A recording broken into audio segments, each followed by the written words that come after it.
How do you mean? Rumors about something being dug up on the moon. What happens when a scientific movie evolves into a complete revelation of the future? This is 25 shocking facts you haven't seen about a Space Odyssey. Dave Bowman flew through the Stargate sequence and landed in a plush regal room, complete with fancy furniture and a bed. What on earth was happening? Kubrick explained that godlike entities scooped Bowman up, put him in what was a human zoo for observation. Once they were done studying him, they transformed him into some kind of super being and sent him right back to Earth. The primates were played by a trained group of mimes and dancers in detailed costumes. They were incredibly realistic. Not only that, director Kubrick teamed up with legendary makeup artist Stuart Freeborn to bring those costumes to life. Towards the end of the film, when Dave Bowman plunges into the Stargate, the gateway was hit with minutes of blinding lights and surreal visuals. Audiences had never witnessed anything like it. Douglas Trumbull invented a technique called slit-scan photography. Space Odyssey had all those iconic scenes where featured numerous iconic X completely defy gravity. For X seemingly defy hostess walking up the walls or astronaut Frank Poole jogging right across the ceiling, Kubrick actually hired an airplane manufacturer, Vickers Armstrong, to custom build a 36-foot-tall centrifuge for the zero-G scenes. The massive contraption cost a cool $750,000 back then. The film broke new grounds by completely flipping the script on how a story was supposed to be told. The film was divided into 4 distinct segments, 3 of which were titled The Dawn of Man, The Jupiter Mission, and Beyond the Infinite.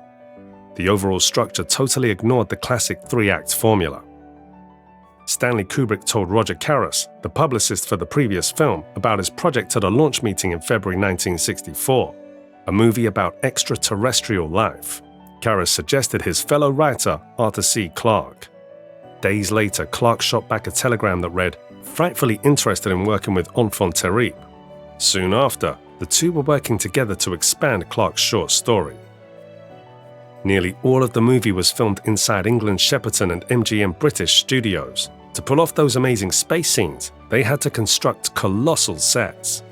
There was only one exterior shot filmed outside the studio, the famous scene where the ape, Moonwatcher, smashes the bones and tosses the weapon into the air. All of the visuals of the movie were created through painstaking efforts. They were made way before the era when you could just fire up a computer and render whatever popped into your head. Special effects artist Douglas Trumbull was the genius behind it. The set wasn't exactly a playground, especially for the stuntman Bill Weston. Doing the spacewalk scenes wasn't particularly easy with director Stanley Kubrick. Kubrick wouldn't let Weston punch tiny holes in the back of his space helmet. While performing complicated maneuvers high up for the camera, Weston passed out from carbon dioxide poisoning. When he finally recovered, he went after the director. Some of the most iconic elements in 2001 were actually decided during production. Take the mysterious black monolith. It didn't start off as a black slab at all. The team initially wanted a clear plexiglass tetrahedron, a 3-sided pyramid. They switched it to the monolith shape simply because plexiglass cools better that way. It was production designer Tony Masters who suggested the featureless opaque black one we know today, and Kubrick finally signed off on it. For the film's Dawn of Man sequence, Stanley Kubrick sent his assistant Andrew Birkin to scout locations in Southwest Africa, now Namibia. Birkin illegally cut down dozens of the cocoa-booms trees under the cover of darkness, sending a ton of money to haul these stolen trees across the desert.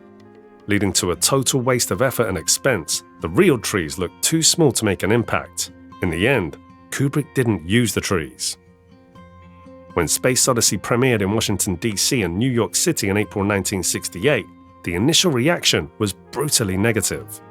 That same screening had 241 recorded walkouts, and the city's top film critics were nearly unanimous in publishing scathing reviews. However, young audiences immediately started flocking to see the movie. Its fortunes quickly reversed, turning a critical flop into a commercial hit. Since CGI wasn't even a glimmer in anyone's eye when Space Odyssey was made, how did they pull off that classic shot of the pen smoothly drifting in midair? The secret weapon wasn't some futuristic million-dollar piece of equipment, it was a brand new product at the time, double-sided tape. The sets were just as detailed and intricate as they looked. Stanley Kubrick was notorious for frequently changing his mind on the spot. Because of this, he needed sets that were flexible enough to let him move the action to any unexpected spot he chose. This resulted in massive, expensive, and minutely detailed production designs. The special effects for Space Odyssey were beyond revolutionary. They took over 18 months to complete and cost a stunning $6.5 million, which was roughly 2/3 of the film's entire budget. During the making of 2001: A Space Odyssey, about half the movie required complex lab work, with each individual shot taking an average of 10 steps to finish. For one scene, they had to invent a new camera, since computer-generated graphics didn't exist when Stanley Kubrick made this movie. According to the visual effects supervisor, Trumbull, for the final psychedelic sequence where Dave Bowman seems to hurtle into another dimension, they were forced to invent a new type of camera system just to pull it off. Stanley Kubrick and Arthur C. Clarke were determined to make 2001 as scientifically authentic as possible, even though they were predicting technology 30+ years into the future. Clarke was completely confident in their vision. His confidence in future space exploration was clearly boundless. 2001: A Space Odyssey was legendary for those majestic, incredibly realistic shots of spaceships drifting through the cosmos. To achieve this level of detail and realism, the effects team developed a groundbreaking technique called motion control. This pioneering use of motion control didn't just transform 2001, it changed Hollywood. For leading the groundbreaking visual effects in the movie, Stanley Kubrick won the Oscar Award for Best Special Visual Effects. Even though 4 other pioneers deserved the award, the Academy rules only allowed one name to be submitted for that specific award. Kubrick's controversial win paved the way for a more fair system for special effects artists in Hollywood. Stanley Kubrick was aiming for a totally realistic future. This attention to detail was why he saw real-world brands subtly integrated. Hamilton provided the watches the astronauts wore. Vogue designed futuristic clothing. IBM was the name behind the advanced computer systems. Stanley Kubrick wanted the costume design to look grounded and totally believable. To ensure this level of quality, he hired the famous Savile Row designer, Hardy Amies. He wanted future fashion to feel just as high-end and detailed as the most respected clothing of the era. Another key technology used to create the prehistoric world in the Dawn of Man sequence: front projection. The team used it to create an incredible illusion of depth and reality. This technique proved so effective that it became a major tool in Hollywood. The most recognizable moment is the film's match cut, where Kubrick effortlessly transitions from the Dawn of Man sequence to deep space.